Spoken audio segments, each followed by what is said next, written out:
Losing weight is hard, and unfortunately your body is sabotaging you every step of the way.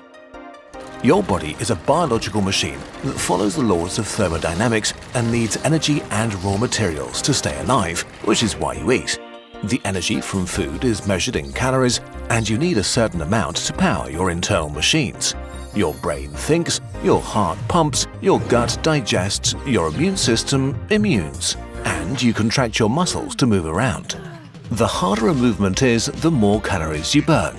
An hour of walking burns about 260 calories, moderate swimming 430, biking 600, running 700.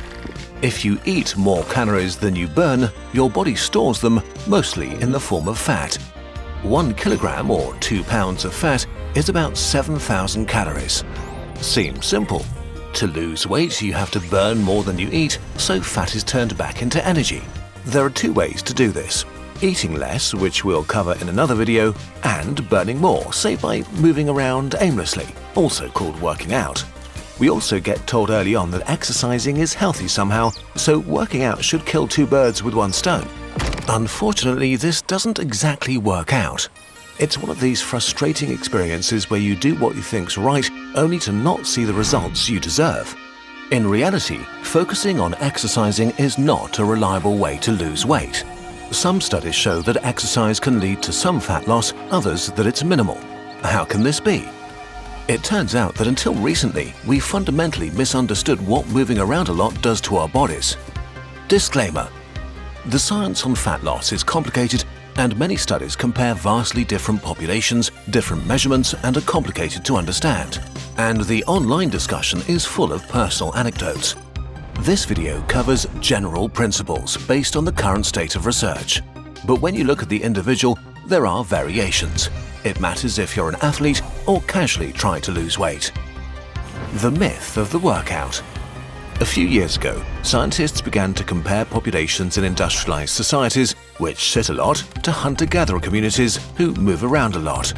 The Hadza people in Tanzania walk an average of 9 kilometers a day to find wild plants and hunt animals, dig for tubers, climb trees for honey, or collect water. They can move more in a single day than an office worker in a week. So of course they burn more calories, right? But it turns out that the Hadza burn the same amount of calories per day as a typical person in an industrialized country, around 1,900 for women and around 2,600 for men, which doesn't make sense at all. It's also not their genes, since it's the same for other hunter-gatherer tribes. So the confused scientists looked at similar measurements in individual countries. It got even stranger. Active people who work out regularly do burn more than inactive people, but only very little, often as low as 100 calories, the equivalent of a single apple. For some strange reason, in the long term, the amount of calories you burn is often relatively unrelated to your lifestyle. Per kilo of muscle weight, your body has a relatively fixed calorie budget it wants to burn per day. Sure, if you want to gain muscles by pumping iron, you also need to eat more to build and sustain them, or your new muscles wither away. But in total, your body keeps your calorie budget per unit of you pretty stable. And to make matters worse, if you want to lose fat, your body sabotages you in small and big ways. First of all, when you begin to work out regularly, maybe going for a run in the morning, your body may subconsciously make you move less when you don't pay attention. Maybe you take the elevator instead of the stairs, you sit more when you meet your friends, or you sleep longer, largely balancing out your burn again, preventing you from burning much fat. You can overcome this temporarily. If you do actually change your life after sitting around for years and suddenly start working out without eating more, this is a shock to your system. You actually do burn more calories and lose fat, so you can lose weight through exercise. But this is often very short-lived. Your body adapts and burns fewer and fewer extra calories each week until it restores its original calorie budget. After a few months, you burn a very similar amount to what you did when you didn't work out. If you stayed really consistent, your burn might increase slightly and your body composition might change, but most people struggle with keeping up the habit if they don't love the extra movement, which is why so many people hit a weight loss plateau. Objection: what about muscles? Muscles burn 3 times more calories at rest than fat. This sounds impressive, but tissues like your brain, skin or intestines burn way more. In absolute terms, a more muscular body composition makes a difference for how many calories your body burns, but it's relatively small. Muscles matter a lot for health, longevity and performance, but not that much for weight loss. Bizarre. And now we're getting to the actual reason why exercise is healthy. Why your body is sabotaging you. So your body has an activity budget per day that it wants to stick to. This setting evolved when humans had to move a lot. Not because they wanted to, but because they had to find food for survival.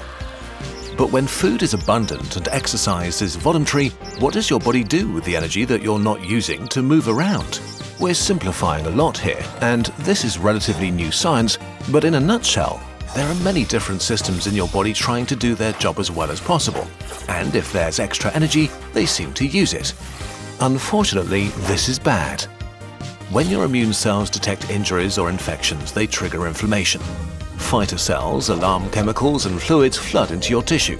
This is crucial, but it also causes damage, so it needs to be cleaned up quickly or it can become chronic. And chronic inflammation is one of the major contributors to many serious diseases, from cancer to heart failure. If your immune system is on a tight budget, it has to be efficient with inflammation. With lots of free calories though, it overcommits. Another thing is that your glands produce hormones you don't need, like cortisol, the stress hormone, which triggers your fight or flight response. Crucial for survival, but if you have too much of it, you get, well, very stressed all the time.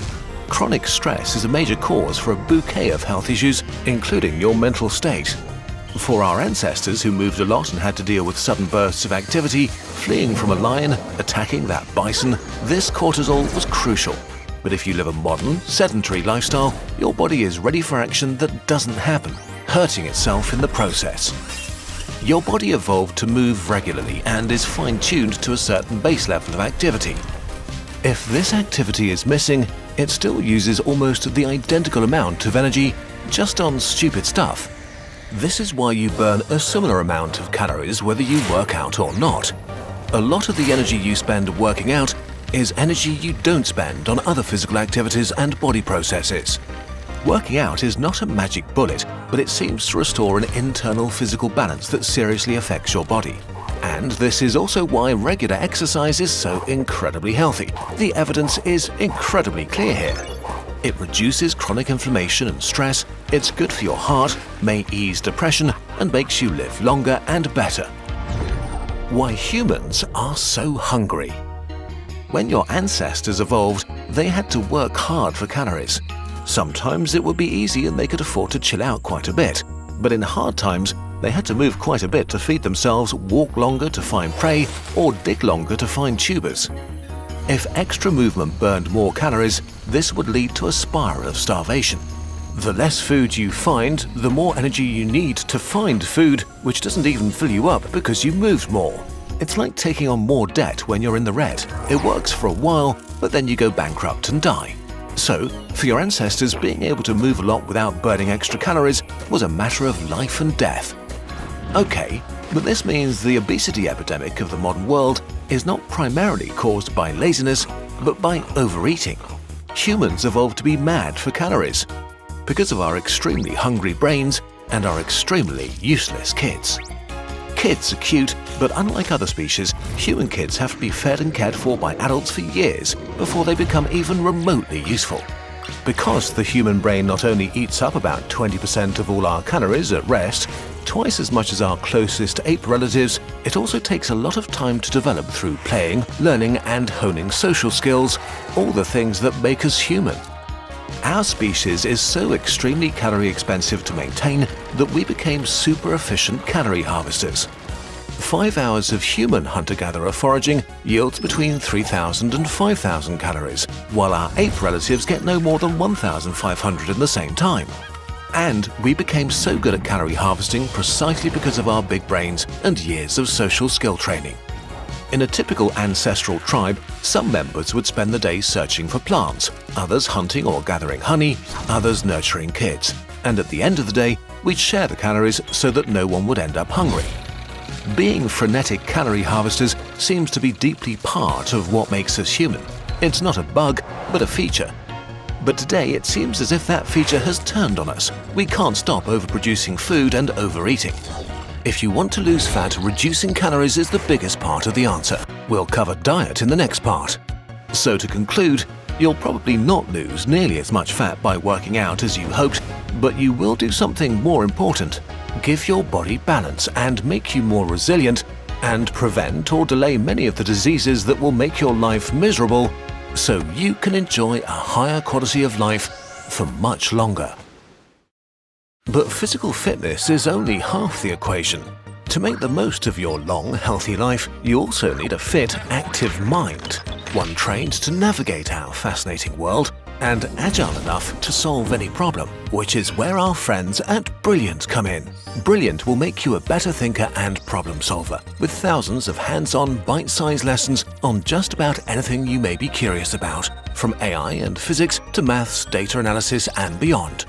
On Brilliant, you'll learn through discovery by trying things yourself, and you'll not only gain knowledge of key concepts, but learn to apply them to real-world situations, all while transforming your mind into a lean, mean thinking machine.